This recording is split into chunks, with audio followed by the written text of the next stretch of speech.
so much for coming. You know this service means an enormous amount to me. For those who don't know, I can't trace my family back beyond the Second World War.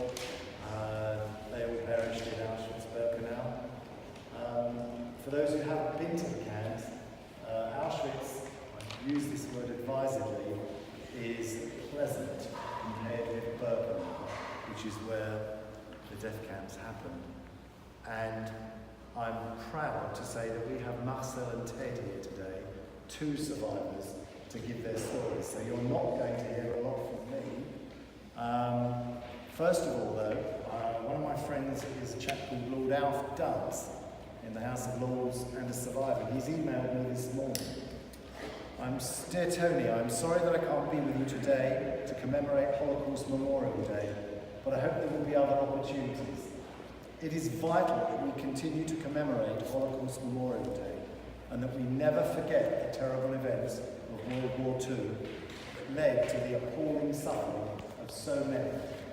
Some of you may know that I was born and raised in the Czech Republic in the years preceding the outbreak of World War II. But I was one of the lucky ones. I was able to escape the Nazi occupation on the Kindertransport, which saved the lives of 10,000 children like me. I will always be grateful for having been able to escape and for the welcome the UK showed me on my arrival here.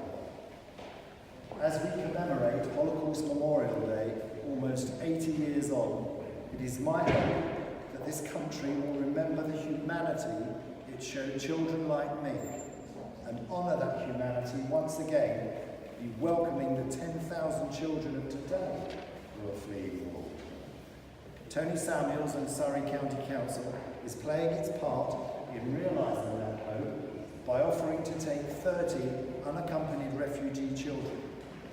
I am extremely grateful to them for their commitment. If all councils in the UK could make the same commitment as your council, Tony, we would reach that magic 10,000 number. So, from a former refugee child, on behalf of today's refugee children, thank you, Tony. Alf does. I'm now going to light the candle of remembrance, and Rabbi Tony Hammond is going to say a few words while I do.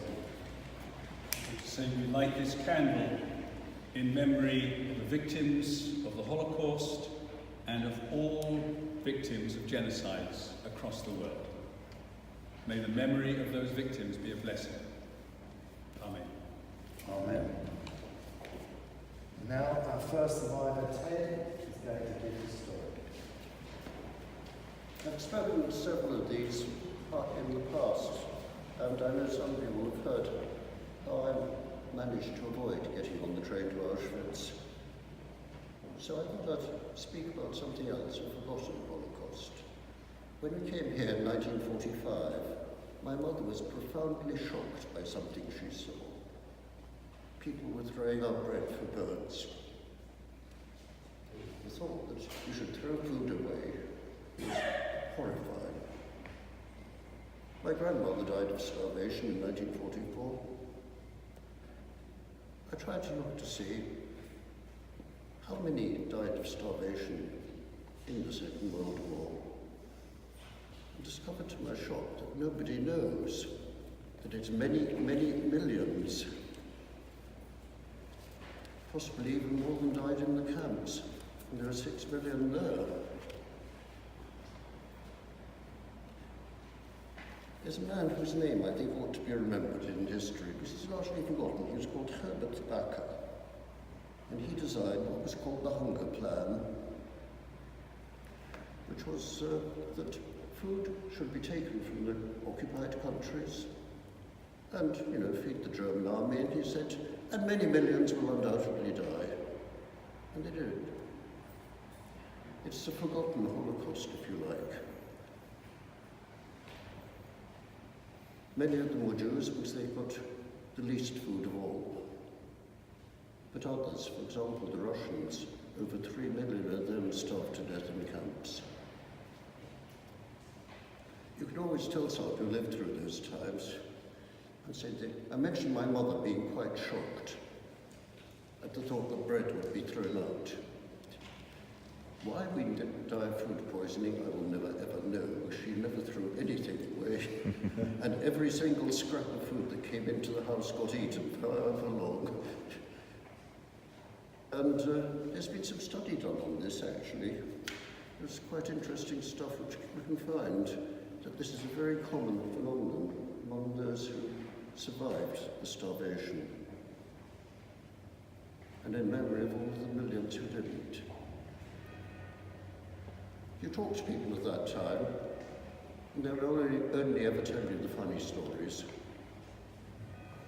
And so there was the black market caviar. My father sold the Germans.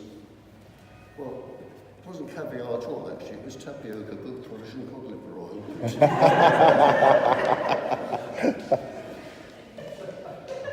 One did go to all sorts of lengths to try to obtain food. But there are many funny things, but the other things perhaps we'll never know about. I must be one of the youngest of the survivors, and I'm 75. The others who might tell the story aren't with us any longer. And we're here to remember them. Thank you, Ted. Marcel, over to you. I would just saying to you, to Tony, that I was delighted to have been invited today to say a few words, because in the past I've been parking my car outside in order to go into Kingston. This is quite illegal, but I seem to have got away with it. Just this once. Which probably makes me a survivor. Seriously, however, 27th of January, on Sunday, will be the Holocaust Memorial Day, the National Holocaust Memorial Day. And that is the date, when the Red Army entered Auschwitz and liberated Auschwitz-Birkenau. And they were met with unimaginable horror. The sight of dying corpses, people starving, a terrible, terrible situation. And it is very important to remember that day. I have been invited here as a survivor because I survived. My father was taken away to Auschwitz. My grandfather, I think, ended up in Sobibor or one of the other camps. And my grandmother just disappeared. And I always thought of them as old people. They were old. So I thought, oh well, they were old people. My father was 31, but my grandparents were in the mid-50s, which makes them 20 years younger than I am now. Their lives were cut short quite dramatically. I go around schools to talk about the Holocaust, and I tend to concentrate on what happened to the children, because I was a child. And in France, where I was born, 78,000 or around 78 Jews were taken away, and they were sent primarily to Auschwitz-Birkenau to be murdered. Of those 78,000, 11,000 or around 11,400 were children and babies under 16. I talk to the schools on that subject primarily to emphasize the dangers of racism. This was racism to an extreme degree because these people were murdered for only one reason. They hadn't done anything wrong. They happened to be born Jews. Anti-Semitism now, which exists, has become quite a big political potato, and I'm afraid that things don't seem to be getting any better. It would appear that when things get difficult, when the political situation deteriorates, there is a focus to blame certain minorities, and the Jews have suffered in that way for centuries. And it's particularly bad, in my opinion, at universities and colleges. On Monday, I was at Birmingham University, where the situation is really quite good. But I understand that a lot of universities, the situation is quite poor, which includes Manchester University, where I was a student. And all of a sudden, to be a Jew at Manchester University has its problems. It would appear, unfortunately, that the lesson of the past hasn't been learned, and consequently I feel it's my duty to say what happened, because it happened. One hears of people who are Holocaust deniers, like people like David Irving, who said it didn't happen. Well, if it didn't happen, what happened to my father? He was a 31-year-old man. He disappeared. He was murdered. What happened to my grandparents? My grandmother just disappeared. I don't even know what happened to her. I'll just conclude by saying what happened to me. I was hidden in Paris by two non-Jewish Catholic ladies. They were very brave, and they took me in in the middle of the war. Possibly they were a bit naive, or maybe they didn't know what was happening, but they were very brave, and if it wasn't for these two ladies, I wouldn't be here today. I came to England in 1948 as a nine-year-old boy, and lived with my aunt and uncle in Manchester. I was educated at Manchester University, and I studied dentistry. And eventually, I opened up a dental practice on Maple Road, just around the corner, and I worked there for about 35 years. I was married, I had 3 children, and the 3 children went to Tiffin's, just down the road. And now I have 5 grandchildren. I've got to say, however, that the Royal Borough of Kingston has always been very, very kind to me. I've never had any problems, but unfortunately, I hear bad stories from other parts of the country.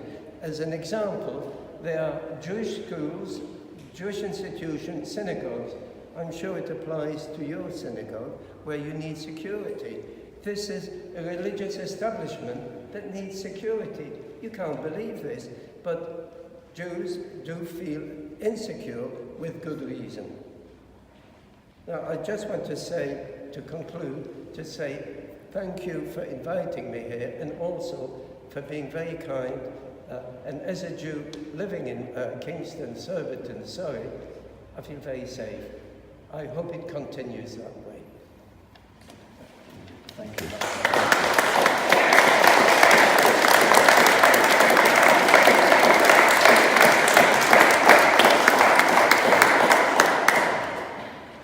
Now I call on Rabbi Tony Hammond to say a few words.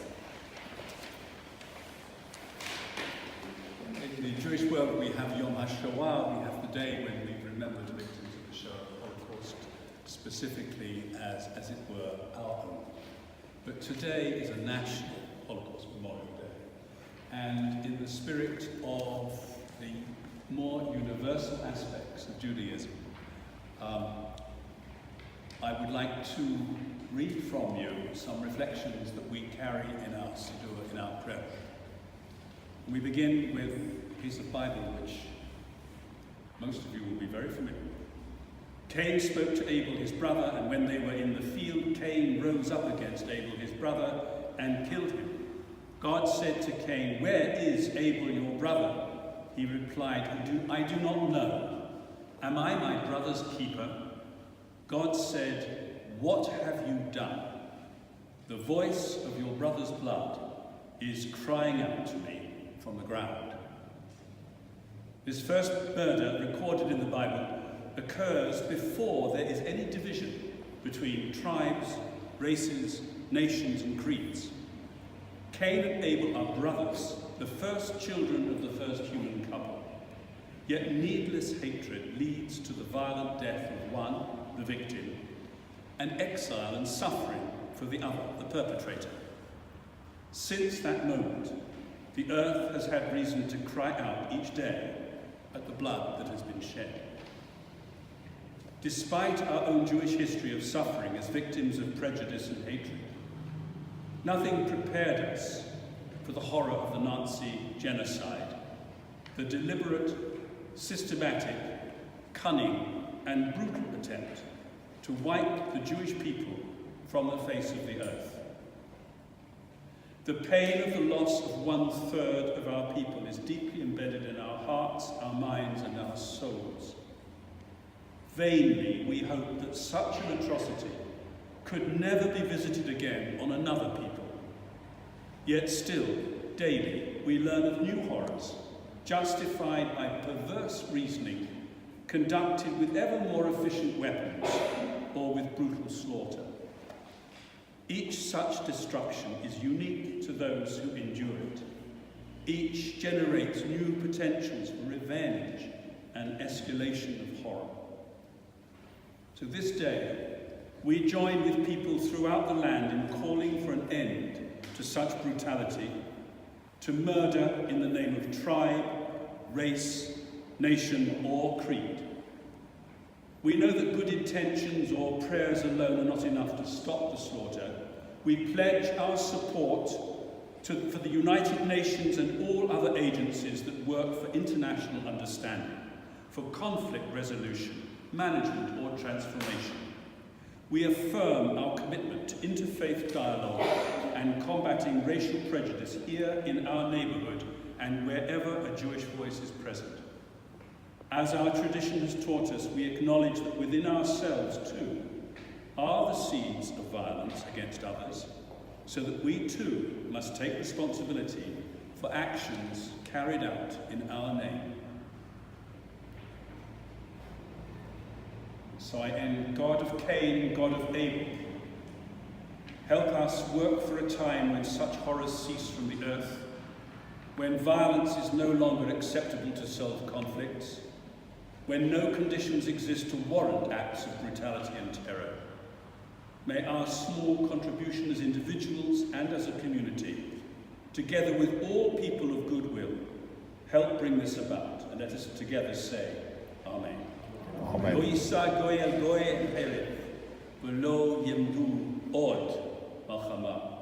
Nation shall not lift up sword against nation. Never again shall they train for war.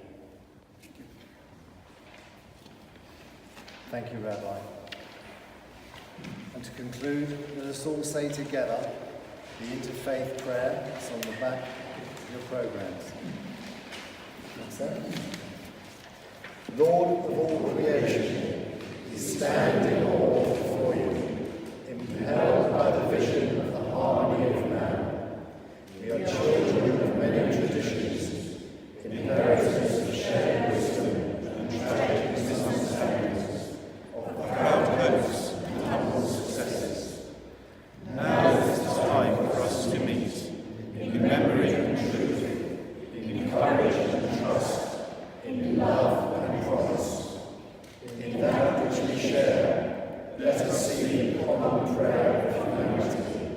In that which we differ, let us wonder at the freedom of man. In our unity and our differences, let us know the uniqueness that is God. May our courage match our convictions, and our integrity match our hope. May our faith in you bring us closer to each other. And may our meetings, past and present, bring blessings for the future. Thank you for coming today.